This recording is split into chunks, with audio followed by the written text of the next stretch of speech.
Hi everyone, I hope you all are having a great day. The topic I will be discussing is a key macroeconomic issue that affects many Malaysians' housing prices and affordability in Malaysia. Owning a home is a dream for many people. It represents stability, security, and long-term financial investment. But in today's economic environment, this dream is becoming increasingly difficult to achieve, especially for young people and middle-income families. In this presentation, I will explain what housing affordability means, what causes housing to become unaffordable, the impacts on our economy, and what can be done to address the problem. Let's begin by understanding the concept of housing affordability. In economics, housing affordability is often measured using the median multiple. This compares the median house price to the median annual household income. According to international standards, a ratio of 3.0 or less is considered affordable. A ratio between 3.1 and 5.0 is considered moderately to seriously unaffordable, and anything above 5.0 is considered severely unaffordable. In Malaysia, the national average is around 4.1, which means housing is already unaffordable for many. In cities like Kuala Lumpur, Johor Bahru, and Penang, this ratio exceeds 5.0, placing them in the severely unaffordable category. This tells us that the average Malaysian household cannot comfortably afford a house, especially in urban areas. So why is this happening? Let's look at the main factors that have caused housing prices to rise so sharply. First, urbanization is a major driver. More than 78% of Malaysians now live in urban areas. As more people move to cities for education and employment opportunities, the demand for housing increases significantly. Unfortunately, the supply of homes, especially affordable ones, cannot keep up with this growing demand. Second, land scarcity in urban areas is another issue. There's limited land available in city centers, and this pushes land prices up. Developers must pay more for land, and those costs are passed on to buyers in the form of higher property prices. Third, there's a growing trend of property speculation. Many people buy property not to live in, but to invest and make profits. This creates artificial demand, which pushes prices higher. Wealthy investors often buy multiple units and leave them vacant, making it harder for genuine home buyers to compete.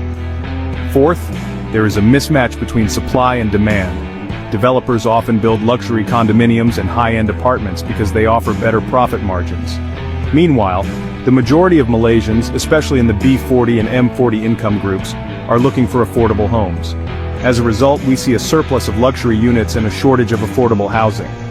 Fifth, rising construction costs also play a role. Global inflation, supply chain disruptions, and the weakening of the ringgit have all made construction materials like cement and steel more expensive. Developers adjust for this by raising the selling price of houses. Finally, there is the issue of income not keeping up with house prices. From 2010 to 2020, housing prices in Malaysia increased by almost 10% per year, while household incomes only rose by about 4% per year. This widening gap has made it even harder for Malaysians to afford homes. Now let's look at the effects of unaffordable housing. Firstly, many young people are delaying important life decisions, such as getting married or starting a family, because they can't afford to buy a house. This can lead to long-term demographic and social issues. Secondly, unaffordable housing leads to financial stress. People are forced to take on huge loans, often for 30 years or more. This increases household debt and can create financial insecurity, especially during economic downturns. Thirdly, when people spend a large portion of their income on housing, they have less money to spend on other goods and services. This reduces domestic consumption, which is one of the key components of economic growth. And lastly, high housing prices also contribute to wealth inequality. Those who already own property see their wealth grow, while those who don't are left further behind. This widens the gap between the rich and the poor and limits social mobility. So what has the government done to address this issue? There have been several initiatives introduced from the government over the years to improve affordability.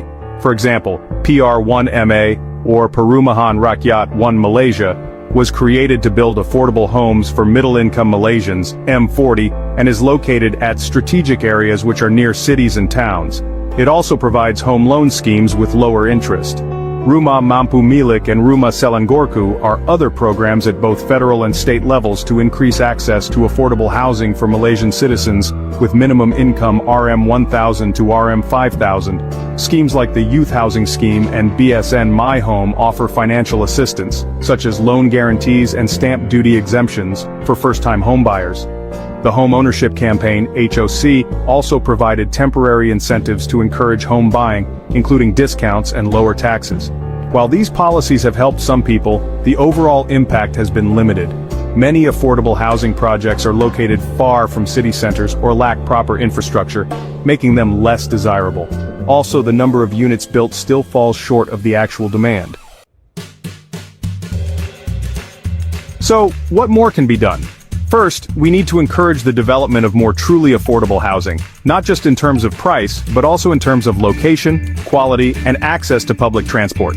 Second, the government could introduce or strengthen measures to discourage speculation, such as vacancy taxes on empty units and higher real property gains tax for short-term investments. Third, we should expand rent-to-own schemes, which allow people to rent a home with the option to buy later. This can ease the burden on first-time buyers who don't yet have the savings for a down payment. Fourth, improving public transportation and developing satellite towns can help reduce housing pressure in main cities. If people can commute easily and affordably, they'll be more willing to live further from the city center. Fifth, financial institutions can be encouraged to tailor loan products specifically for the B40 and M40 groups as long as they are responsible and avoid risky lending practices.